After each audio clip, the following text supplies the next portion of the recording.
ये कारवां सीरीज़ की बुक है, introduction to statistics, subjective plus objective. ये किसके लिए? इंटरमीडिएट पार्ट 1 के लिए। इसके राइटर है डॉक्टर मोहम्मद अफजाल बेग और Mirajuddin Mirza.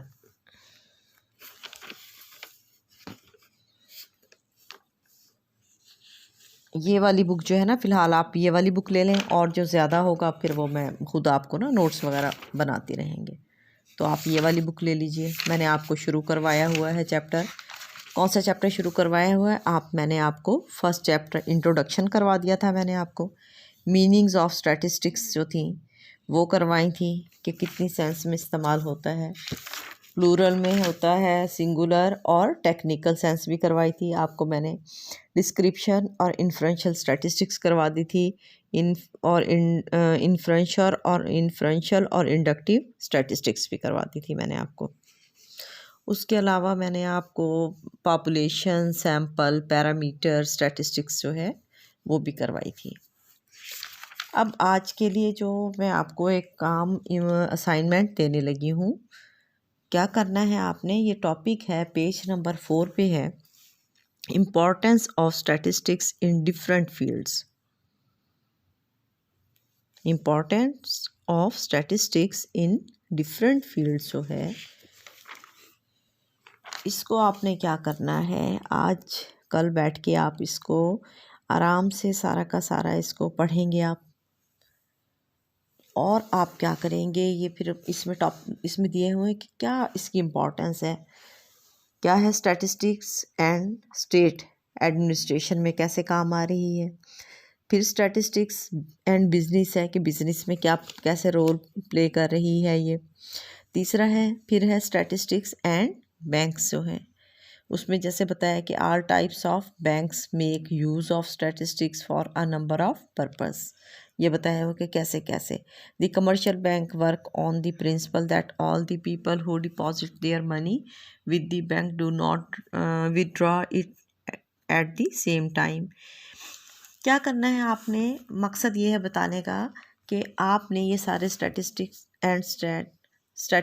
And business, statistics and bank, statistics and insurance, statistics and social sciences हैं आपकी, statistics and physics and chemistry.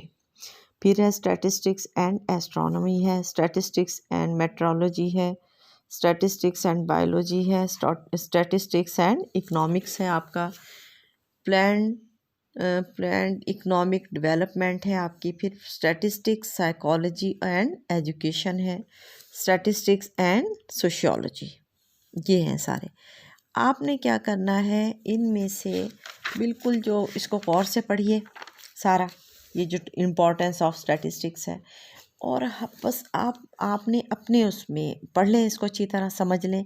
और जो आपको अपनी लैंग्वेज में कोई 2-2, 3-3 लाइनें जो हैं हर, यानी स्टैटिस्टिक और स्टैट से मुतालिक बस 3 लाइनें आप लिख लें। इसी तरह से स्टैटिस्टिक्स और बिजनेस के मुतालिक जो आसान 3 लाइनें आप अपने अल्फाज में ना 3-3, यहीं से बेशक 3-3 जुमले लिख लें, और इस तरह करके एक छोटा सा जो है ये बना लें असाइनमेंट, और फिर मुझे दिखाएं कि कैसे आपने बनाई है। फिर हम चलेंगे किसकी तरफ, कलेक्शन ऑफ डाटा की तरफ, कि कलेक्शन ऑफ डाटा जो है हमारे पास वो क्या है।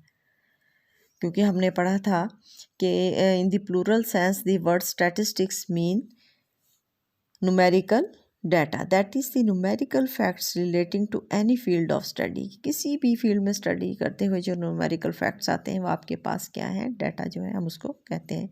डाटा में be available from existing source, for example records and publication, और the same way have to be collected afresh. Or for example, if we want to know the age of the student in a college, we can have the information from the admission forms available with the college office. On the other hand, if we want to know the height of the student, we will have to measure the height of each and every student. Sometimes the data are available from certain sources, but the same are not reliable. तो ये आपने collection of data है हमारे पास, उसमें हमें क्या है, हम दो तरह से हमारे पास डाटा होगा। कौन कौन सा होगा हमारे पास? एक प्राइमरी डाटा है और एक है सेकेंडरी डाटा। दो डाटा होता है। सबसे पहले आपके पास कौन सा है? Primary data. प्राइमरी डाटा क्या है? The data published or used by an organization which originally collected them are called primary data.